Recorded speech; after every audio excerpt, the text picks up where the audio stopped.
Whaatwaa family, welcome back to the channel, man. It's your boy Mr. Whaatwaa. Today, yo, skirt, man, check this out. Yo, we got a video today. It's talking about confessions of a former Freemason turned Catholic convert. Oh man, let's get into it now. Remember, if this is your first time on the channel, make sure you go ahead and subscribe and join the Whaatwaa family. We are literally the latest family on YouTube, and that's a fact. Also, before we get started, put a like on this video. Remember, if you got a video you want me to react to, get down in the comment section, post the link, and I will get to it, man. Let's go ahead and get into this reaction. Yeah, so you're asking me what qualifies me to speak on the subject of Freemasonry. Well, I had only been active in Freemasonry for 10 years. I became a Freemason in 1994, and I was active until 2004. But to this day, I encounter people, or people recognize me, or people find me online, or they hear my name, and they'll say like, hey, you were David Gray, you know, like I'm not David Gray anymore. Like, yeah, you were, hey man, you accomplished so much, man. I looked up to you. Man, you did things that nobody has done since, and you were young, man. And like, the book you wrote, Inside Prince Hall, man, one of the greatest books ever been written about Prince Hall, man. What happened to you? You know, so, you know, I get that quite often, but, you know, I look back and like, yeah, I mean, I was young, I was smart, I was talented, I was ambitious, and I lived and breathed Freemasonry. And I put everything that I had into it. I mean, I just gave Freemasonry everything I had. It was what I knew. It was my life. It was how I identified. It was my religion. And I was, like I said, people gave me a lot of opportunities, a lot of advancement, because they seen like, man, this kid, he's just, this is him. This is what he's doing. Let's take his energy and let's just use it. So I was given a lot of opportunities to advance. And I was in my 20s, in my early 30s, and I loved Freemasonry. So some of the advancement that I had, the opportunities I had become a worshipful master of a local lodge. It's the highest office that you can have in the lodge, and some people is the highest office that you can have in Freemasonry, being the master of a local lodge. And so I was worship master when I was maybe 25, 26. But in that time, I was probably the youngest worship master that had ever been in the state of Ohio. After I had become a Master Mason in 2004, maybe a year later, I had joined the Royal Arch. I became a Royal Arch Mason. That started my journey up the York Rite of Freemasonry. And a couple years after, I was a worshipful master of a local lodge. Had been elected the High Priest of a Royal Arch chapter, which is the highest chapter of Royal Arch. And so I continued my journey up the York Rite. I was a Royal and Select Master, and also I had reached the highest house in the York Rite, which is a Knights Templar. I never been an elected officer of either one of those houses, a Royal Select Master or the Knights Templar, but I had been appointed into several offices there too. And I had also started my journey up the Scottish Rite shortly after I become a Master Mason, which is the third degree Mason, if you don't know. And so in the Scottish Rite, I had been made a 32nd degree Mason shortly after. Again, after I had come into the lodge. Never held any elected offices in that house, but I held many appointed offices, and I was working my way up to becoming the head of that house, which would be Commander in Chief. I had been in the Order Eastern Star, which is a female body of the Masonic Order. They still have to have male members, and the highest male office in that house is a worthy patron. So I had been elected that and held that office for numerous years. So several Grand Lodge appointments. I had won many awards, had won many decorations, had been given to me for the work I had done, for the things that I had written. I had become the founding editor of the Dr. Charles H. Wesley Masonic Research Society, which was a big deal at that time, and had published several different journals out of there.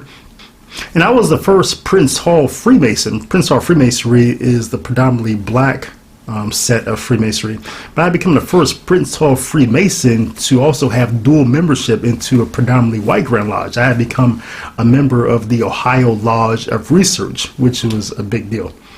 And I had become an actual fellow of the Flag Society, which is another research society in Prince Hall Freemasonry. So because of the books I've been written, the work I had done, they had made me a fellow of that society. I had been commissioned by the research lodges of Australia and New Zealand to write a book about Prince Hall Freemasonry, and I did in 2003. And part of that, in conjunction with that, I had toured Australia and New Zealand speaking about the subject. And my last appointment to the Grand Lodge was I had become the district deputy of the Prince Hall Grand Lodge of Ohio. And the deputy is pretty much the representative of the Grand Master. And my district consisted mainly of just Western Ohio. So my experience in Freemasonry Acts, what qualifies me to talk about this subject, is because my experience was so expansive. And as far as I know, I'm probably the most highly decorated Freemason to ever convert to Catholicism.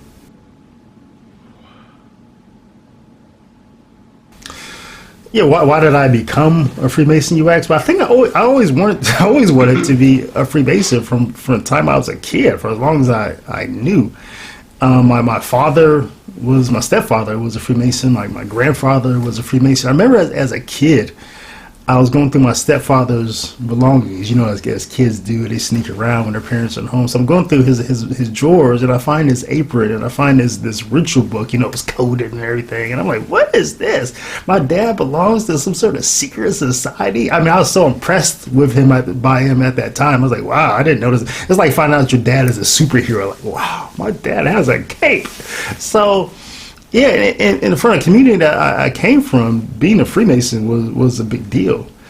And I thought Freemasons knew things that other people didn't. I didn't know the words back then, like Gnostic and things like that, esoteric. But, I thought Freemasons knew things that other people didn't. So I just kind of wanted that knowledge. And I thought I'd have to wait till I was much older to become a Freemason. But the university I went to, a predominantly black university, had Freemasons on campus who were my age, and I started going to some of their activities and some of the informational sessions that they were doing, and one thing led to another. And so I'm a sophomore in college, and the next thing you know, I'm a Freemason, right? I think most guys in college, want to join a fraternity, and I did too, right? And I later on did join the Mega Psi Phi fraternity.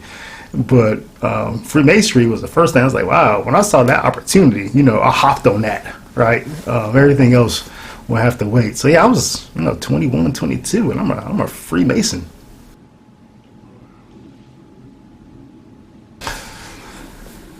Yeah, so a big question. Why do you leave Freemasonry? That's a good question, and it's really a simple answer. I left Freemasonry because I became a Catholic, and that's it. When I was going through the RCI process, right, Christian initiation process, I found out that it's always been the Catholic teaching, the Catholic Church in 1738, that Catholics can't be Freemasons. So it was never really a choice. I chose the Church because the Church is true, right? The Church makes saints, right?